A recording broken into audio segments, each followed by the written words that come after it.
ವೀಕ್ಷಕರೇ, ಕನ್ನಡ ಕಿರುತೆರೆ ನಟಿ ನಿರೂಪಕಿ ಅನುಪಮಾ ಗೌಡ ಚಿತ್ರರಂಗದಲ್ಲಿರುವ ಕಾಸ್ಟಿಂಗ್ ಕೌಚ್ ಎನ್ನುವ ಹೀನ ಸಂಸ್ಕೃತಿಯ ಬಗ್ಗೆ ತಮಗಾದ ಕೆಟ್ಟ ಅನುಭವದ ಬಗ್ಗೆ ಮಾತನಾಡಿದ್ದಾರೆ.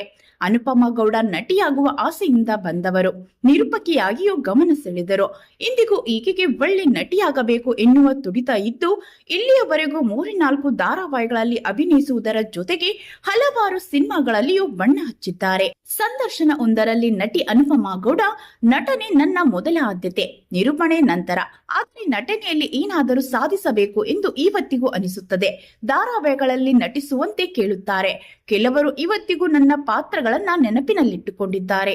ಚಿತ್ರರಂಗಕ್ಕೆ ಬರುವ ಉದ್ದೇಶ ಇರಲಿಲ್ಲ. ಇಲ್ಲಿ ಏನೇನೋ ಕೇಳುತ್ತಾರೆ. ಅವರನ್ನ ಭೇಟಿಯಾಗಬೇಕು, ಇವರ ಜೊತೆ ಮಾತನಾಡಬೇಕು ಎಂದು ಹೇಳುತ್ತಾರೆ. ಕಾಸ್ಟಿಂಗ್ ಕೌಚ್ ಎನ್ನುವುದು ಇತ್ತೀಚೆಗೆ ಕೇಳಿಲ್ಲ, ಆದರೆ ಮೀಟು ಅಭಿಯಾನ ಬಂದಾಗ ಶಾಕ್ ಆಗಿತ್ತು ಎಂದು ಹೇಳಿದ್ದಾರೆ. ಅನುಪಮ ತಮಗಾದ ಕೆಟ್ಟ ಅನುಭವದ ಬಗ್ಗೆ ಮಾತನಾಡುತ್ತಾ, ನನಗೂ ಇಂತಹ ಅನುಭವ ಆಗಿದೆ. ಒಮ್ಮೆ ನಿರ್ದೇಶಕರೊಬ್ಬರು ಕತೆ ಹೇಳಬೇಕು ಎಂದಾಗ ಸ್ವಲ್ಪ ಅಡ್ಜಸ್ಟ್ ಮಾಡಿಕೊಳ್ಳಬೇಕು ಅಂದರು. ಏನು ಅಡ್ಜಸ್ಟ್ ಮಾಡಿಕೊಳ್ಳಬೇಕು ಎಂದಾಗ, ಎಲ್ಲ ಗೊತ್ತಲ್ವಾ ನಿಮಗೆ ಎಂದಿದ್ದರು. ಇದು ಅಕ್ಕ ಧಾರಾವಾಹಿ ಮಾಡುವಾಗ ನಡೆದಿದ್ದು. ಆಗಷ್ಟೇ ಮದರಂಗಿ ಚಿತ್ರದಲ್ಲಿ ಕೃಷ್ಣ ಸಹೋದರಿ ಪಾತ್ರದಲ್ಲಿ ನಟಿಸಿದ್ದೆ.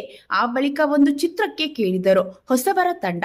ಪ್ರೊಡ್ಯೂಸರ್ ಜೊತೆ ಗೊತ್ತಾಗಲ್ವಾ ಎಂದು ಕೇಳಿದರು. ನಾನು ಅಂತಹ ಸಿನಿಮಾ ಬೇಡ ಎಂದೆ ಎಂದು ವಿವರಿಸಿದ್ದಾರೆ. ಇದರ ಬೆನ್ನಲ್ಲೇ ಕಾಸ್ಟಿಂಗ್ ಕೌಚ್ ಬಗ್ಗೆ ಮಾತನಾಡುತ್ತಾ, ಆ ಘಟನೆಗೂ ಮುನ್ನ ಇಂತಹದ್ದೇ ಒಂದು ಘಟನೆ ಆಗಿತ್ತು. ಸಾಮ್ ದುಬೈ ಕಾರ್ಯಕ್ರಮಕ್ಕೆ ಗೆಸ್ಟ್ ಆಗಿ ಬರಬೇಕು. ಆ ಬಗ್ಗೆ ಮಾತನಾಡಲು ಕಾಫಿ ಡೇ ಅಲ್ಲಿ ಭೇಟಿ ಆಗಿದ್ದರು. ಇವೆಂಟ್ ಬಳಿಕ ಓನರ್ ಜೊತೆ ನೀವು ಡಿನ್ನರ್ಗೆ ಬರಬೇಕು ಅಂದರು. ನಾನು ಓನರ್ ಜೊತೆ ಯಾಕೆ ಡಿನ್ನರ್ಗೆ ಎಂದು ಕೇಳಿದೆ. ಗೊತ್ತಿಲ್ಲ, ಇದಕ್ಕಿಂತ ಹೆಚ್ಚು ಹಣ ಕೊಡುತ್ತಾರೆ. ಎಷ್ಟು ಜನ ಮಾಡ್ತಾರೆ ನಿಮಗೆ ಗೊತ್ತಿಲ್ವಾ ಅಂದ್ರು. ಆತ ಒಂದಷ್ಟು ಹೆಸರುಗಳನ್ನ ಹೇಳಿದ್ದು ಕೇಳಿ ನಿಜಕ್ಕೂ ಅಚ್ಚರಿ ಮೂಡಿಸಿತ್ತು. ಅವತ್ತು ಕಾಫಿ ಡೇ ಇಂದ ಎದ್ದು ಹೊರಬರಲು ಕಷ್ಟವಾಯಿತು. ಬಹಳ ಅತ್ತಿದ್ದೆ. ಕಲಾವಿದರನ್ನೇ ಯಾಕೆ ಹೀಗೆ ಕೇಳುತ್ತಾರೆ, ನಡೆಸಿಕೊಳ್ಳುತ್ತಾರೆ ಎಂದು ಬೇಸರವಾಗಿತ್ತು.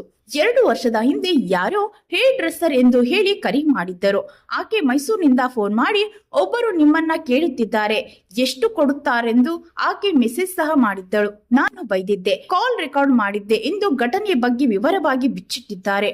ಕಲಾವಿದರನ್ನ ಈ ರೀತಿ ಮಂಚಕ್ಕೆ ಕರೆಯುವ ಕಾಮುಕರ ಬಗ್ಗೆ ನಿಮ್ಮ ಅಭಿಪ್ರಾಯವನ್ನ ತಪ್ಪದೆ ಕಮೆಂಟ್ ಮೂಲಕ ತಿಳಿಸಿ. ಧನ್ಯವಾದಗಳು.